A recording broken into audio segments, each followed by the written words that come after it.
All right, let's dive right into this explainer and get our hands dirty. Today, we're learning how to grow an endless, bountiful supply of chayote right in your own backyard. Whether you call it sayote, mirliton, or the vegetable pear, this incredible climbing vine is an absolute powerhouse. Seriously, it grows so fast, you might actually catch it moving if you stare long enough.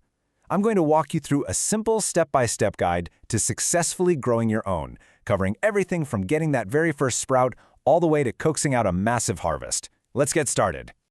Here's our roadmap for today. We'll briefly meet your new favorite vine, then jump into soil, sprouts, and timelines. After that, we'll build a beginner trellis, go over vine care and pollination, troubleshoot common pests and diseases, and wrap things up with harvest time and medicinal uses. Section 1. Meet your new favorite vine, a quirky climber with a massive payoff. Now, what's genuinely fascinating about this plant is that you don't actually rip open a packet to extract a tiny seed. No, you plant the entire fruit. Unlike pretty much every other garden vegetable, a chayote seed will completely refuse to grow if you separate it from the fruit itself. The whole fruit acts as the energy source to kickstart the new vine. When you're picking one out at the grocery store or nursery, you're going to see two main categories, spiny and spineless. The spiny varieties are covered in dense, sharp needles. They're honestly a bit of a hassle because you absolutely have to wear thick gloves just to handle them. So for a beginner setting up a home garden, I highly recommend grabbing a mature, spineless variety. It'll save your hands and your budget for band-aids. They're super easy to handle, they have this beautiful, uniform light green color, and they're just perfectly suited for home growers.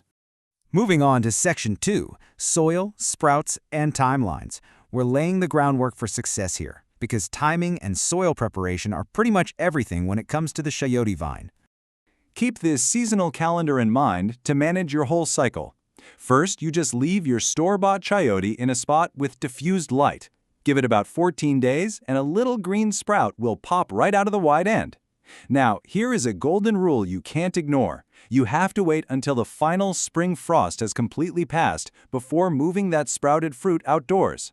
Chayote is a warm-weather tropical plant, and a late frost will absolutely wipe it out.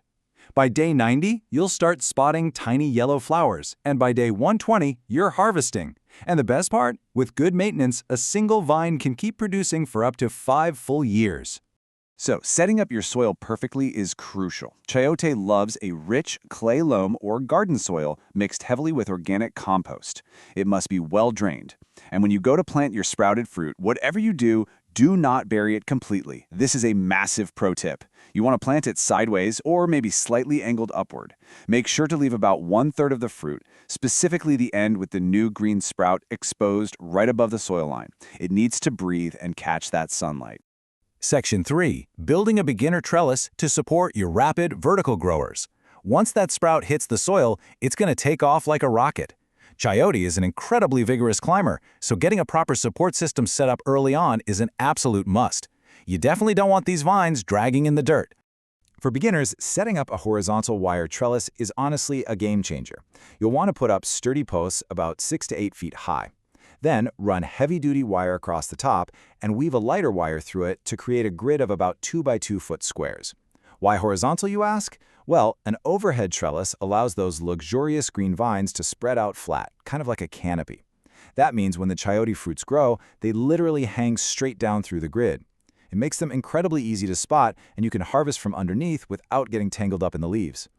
As your plant shoots up, you'll need to guide it. But here's the trick. Instead of forcefully tying them down with zip ties or tight cords, simply guide your young vines upward toward the trellis.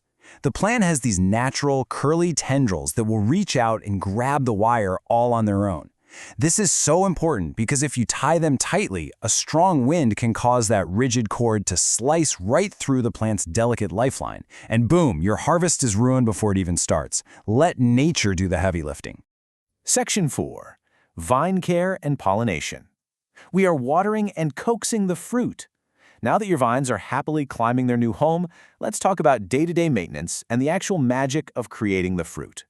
Watering this plant is a bit of a balancing act. While chayote vines are incredibly thirsty and love a good deep drink about 3 to 4 times a week, they absolutely despise sitting in puddles. If you flood them, they will rot, period. So keep that soil consistently moist, but ensure your drainage is working perfectly so it never, ever turns muddy. Now, what if your garden happens to lack natural pollinators like bees? Don't panic, you can just step in with a brilliant little hack. First, identify the flowers. The male flowers grow in little clusters, while the female flowers grow all by themselves and actually have a tiny unformed fruit, an ovary, right behind the petals. Just take a very soft bristled paintbrush, gently gather some pollen from the male and dab it onto the female. You're basically playing matchmaker.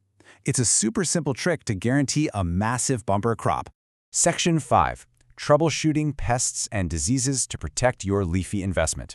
Let's be real, every garden faces a few hurdles, but chayote is remarkably resilient if you know exactly what warning signs to look for and how to respond quickly.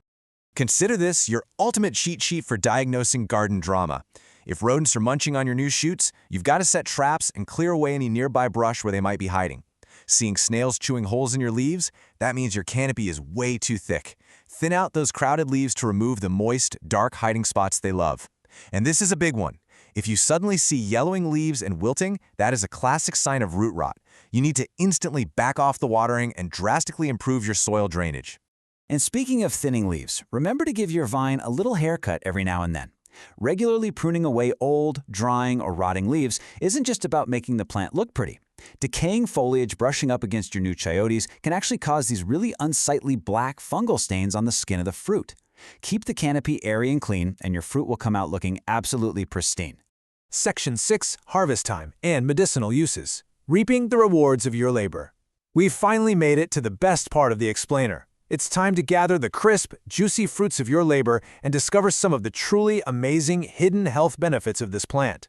During peak season, you'll be out there harvesting every 5 to 7 days. You want to pick them when they're about 6 to 10 centimeters long and the skin feels nice and firm. When you do harvest, use a sharp knife and try to leave a little bit of the stem, the petiole, attached to the fruit. That little trick helps it stay fresher much longer in storage. Oh, and here is a critical warning. Always wear gloves when cutting them from the vine. The cut stems release a remarkably sticky sap that can dry hard and seriously irritate your skin. Beyond just being completely delicious in a stir-fry or a salad, almost the entire chayote plant is a total powerhouse for home wellness. It's low in calories but packed with essential amino acids, and it goes even further than that. Historically, infusions and teas made from chayote leaves have actually been used to help dissolve kidney stones and assist in managing hypertension and high blood pressure. Even infusions made from the fruit itself are used as a natural remedy. It is basically a garden pharmacy on a trellis. And that brings us to the end of our guide. Chayote really is an incredibly forgiving, fast-growing, and generous plant. With just one sprouted fruit from the grocery store and a bit of vertical space, you can secure an ongoing harvest for up to 5 full years. So, it leaves us with one final, very exciting question. Once you pull down that first perfect, crisp green fruit from your brand new trellis, what delicious recipe or healing tea are you going to create first? Get out there, get your hands in the dirt, and happy growing.